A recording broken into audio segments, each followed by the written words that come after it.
दिल्ली की रानी। एक थी रानी। क्योंकि राजा की मौत एक हादसे में हो गई थी, रानी को ही राज्य संभालना पड़ रहा था। रानी का नाम था रानी रश्मिवती। रानी ईमानदार थी और प्रजा की सेवा में लगी रहती थी। एक दिन उसके दरबार में 3 नौजवान आए, रमेश, सुरेश और दिनेश। कहो, क्या सहायता कर सकती हूँ मैं तुम्हारी? हम आपके दरबार में काम करना चाहते हैं ताकि जनता की सेवा कर सके। लेकिन अभी तो तुम्हारी उम्र बहुत छोटी है। तुम लोगों को तो अभी अपनी पढ़ाई पर ध्यान देना चाहिए। हमारा मन पढ़ाई में नहीं लगता। माता पिता को लगता है कि हम किसी के लायक नहीं है और हम साबित करना चाहते हैं कि हम लायक हैं। उत्साह बहुत अच्छा है, मगर अभी उम्र कच्ची है तुम लोगों की। अरे उम्र से क्या होता है रानी जी? शास्त्रों में लिखा है कभी किसी के ज्ञान को उसकी उम्र के आधार पर नहीं देखना चाहिए। बात तो सही है तुम्हारी।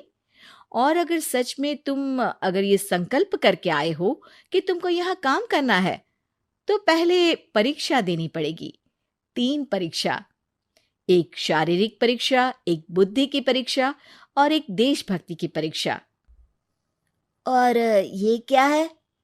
वो मंत्री महोदय तुम्हें समझा देंगे। हमारे पास समय नहीं है। अगर तुम लोग तैयार हो तो बताओ। हाँ हाँ, हम तैयार है किसी भी परीक्षा के लिए। मैं भी तैयार हूँ कुछ भी कर गुजरने के लिए। तो ठीक है मंत्री जी, आप इन तीनों की परीक्षा कल से ही शुरू कर दीजिए। जो आ गया रानी साहिबा। अगले दिन से ही तीनों की परीक्षा शुरू हो जाती है। पहले शारीरिक परीक्षा, यानी किस में कितना है दम, ये देखेंगे हम। क्योंकि शरीर में दम होगा तभी तो प्रजा की सेवा में दम लगा पाओगे। हमें क्या करना होगा? वो पेड़ दिख रहा है, जो सबसे पहले चढ़ेगा उस पे दरबार में नौकरी पाने के अवसर उसी के बढ़ जाएंगे। मैं चढ़ता हूँ। अरे रुको रुको, गिनती गिनने दो। 1, 2, 3। 3 की गिनती के बाद रमेश और सुरेश भागकर पेड़ के पास गए, मगर दिनेश आराम से पेड़ के पास गया। जैसे ही रमेश और सुरेश आधे पेड़ तक चढ़ गए, दिनेश ने उन दोनों की टांग पकड़ के उन्हें नीचे गिरा दिया और खुद पेड़ पर चढ़ गया। दिनेश की जीत हुई। अरे लेकिन इसने बेईमानी की। बेईमानी नहीं की, बुद्धि लगाई। शरीर के दम के साथ दिमाग में भी दम होना चाहिए। क्यों मंत्री जी? हाँ हाँ, बात तो तुम्हारी सही है, लेकिन बात अगर बुद्धि की है तो बुद्धि की असली परीक्षा हम कल लेंगे। शाम को जाकर मंत्री रानी को सब बता देते हैं। यानी दिनेश उन सब में ज्यादा होशियार है। जी रानी साहिबा। अगले दिन तीनों की बौद्धिक परीक्षा का समय होता है। आज हमें क्या करना है मंत्री जी? थोड़ा सब्र करो, कल जल्दबाजी में ही हारे थे तुम। सही कह रहे हैं मंत्री जी। अरे तू क्यों ज्यादा बोल रहा है? तू भी तो हारा था ना कल। ए दिनेश, ज्यादा होशियार मत बन। अरे अरे अरे, लड़ो मत। आज की परीक्षा पर ध्यान दो। आज की बौद्धिक परीक्षा में ये कुछ बोरे हैं, कुछ में नमक है और कुछ में रुई। जिसको जो ले जाना है उठा लो। देखते हैं कि कौन जल्दी से कोई भी एक बोरा नदी के उस पार लेकर जाता है। समय शुरू होता है अब। तीनों बोरों की तरफ बढ़ते हैं। सुरेश, नमक की बोरी भारी है, ले जाने में मुश्किल होगी। हाँ हाँ, सही कह रहा है, रुई हल्की है, हम दोनों रुई लेकर चलते हैं। अरे भाई, मैं तो नमक लेकर जाऊंगा। रमेश और सुरेश ये सोचकर हंसते हैं कि आज तो दिनेश हार ही जाएगा। दौड़ शुरू होती है। 1, 2, 3। तीनों नदी की तरफ भागते हैं। रुई में वजन कम होने के कारण रमेश और सुरेश आगे निकल जाते हैं और दिनेश थोड़ा पीछे। पर जैसे ही वो सब नदी में जाते हैं, दिनेश की बोरी का नमक गलने लगता है और वजन कम हो जाता है, जबकि रमेश और सुरेश की रुई में पानी भर जाता है और बोरी का वजन बढ़ जाता है। अरे ये इतनी भारी क्यों हो गई रमेश? अरे मुझे क्या पता, शायद जादुई बोरी है। अरे लगता है कि हम बेवकूफ बन गए। बने नहीं हो, तुम हो ही बेवकूफ। इतना तो पता होना चाहिए कि पानी में नमक गल जाएगा। दिनेश का पूरा नमक गल जाता है और बोरी खाली हो जाती है। वो जल्दी से रेस पूरी कर लेता है। इस परीक्षा के विजेता भी दिनेश ही हैं। उसने दिमाग लगाकर दिखा दिया कि वो बौद्धिक परीक्षा में भी रमेश और सुरेश से आगे है। अब कल तुम्हारी देशभक्ति की परीक्षा होगी, जो स्वयं रानी मां लेंगी। रात को फिर मंत्री रानी के पास जाकर बता देते हैं कि आज की परीक्षा में कैसे दिनेश ने अक्लमंदी दिखाई और बौद्धिक परीक्षा में भी उसी की जीत हुई। अरे वाह, दिनेश तो हमारे बहुत काम आ सकता है। हम उत्साहित हैं कल की परीक्षा के लिए।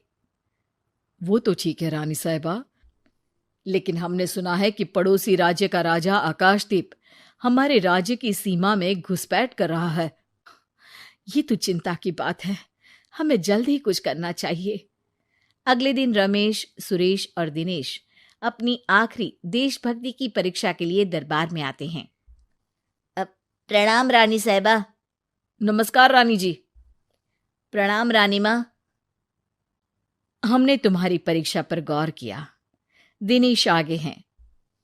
हम तुम तीनों में से किसी दो को ही दरबार में काम दे सकते हैं। किसी एक को आज जाना होगा। तो देशभक्ति की परीक्षा के लिए तैयार हो?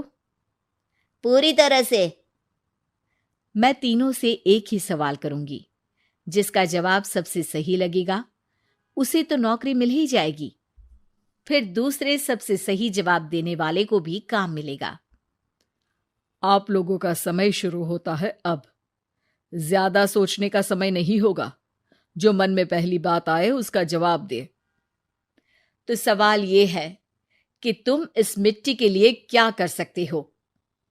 मैं इस मिट्टी को साफ रखूंगा। यहाँ के लोगों के भोजन की कमी को मैं पूरी करूंगा। मैं यहाँ के लोगों को गले लगा लगा के उनको खुशी दूंगा रानी माँ, और गरीबों के लिए घर बनवाऊंगा। मैं इस मिट्टी के लिए किसी की जान भी ले सकता हूँ रानी माँ। मंत्री, दिनेश को एक तलवार दो। जी रानी जी। दिनेश, पड़ोसी राज आकाशदीप की जान तुम्हारे हाथ में है। जाओ, अपना काम पूरा करो। आज रात को तुम उस पर हमला करोगे जब वो सो रहा होगा। दिनेश वहां से चला जाता है। रानी मां, ये आपने क्या किया? अभी किया नहीं है मंत्री जी। आप आकाशदीप को संदेशा भिजवाओ कि पड़ोसी देश का एक कातिल रात को उन पे हमला करेगा और दिनेश को पकड़वा दो। अरे, ये आप क्या कह रही हैं? और क्यों कर रही हैं आप ऐसा? राजा को लगेगा कि हमने उसकी मदद की, उसकी जान बचाकर। वो हमारे राज्य का पीछा छोड़ देगा और हमारा एहसानमंद हो जाएगा। और दिनेश का क्या होगा? इस राज्य को दिनेश जैसे शातिर और लड़ाकू लोगों से ज्यादा जरूरत है, ऐसे लोगों की जो लोगों को खाना खिलाने की और खुश करने की बात करे। और ये गुण सुरेश और रमेश में है। इन्हें नौकरी दे दो। दिनेश बहुत चतुराई से नौकरी हड़पना चाहता था, जिसके लिए उसने रमेश और सुरेश जैसे दोस्तों का भी नुकसान किया। पर रानी ज्यादा चतुर निकली। उसने एक तीर से दो निशाने लगाए। दिनेश जैसे खूंखार युवक को राज्य से बाहर करवा दिया और पड़ोसी राजा आकाशदीप को अपना एहसानमंद कर लिया। पूरा दरबार रानी की जय जयकार कर रहा था।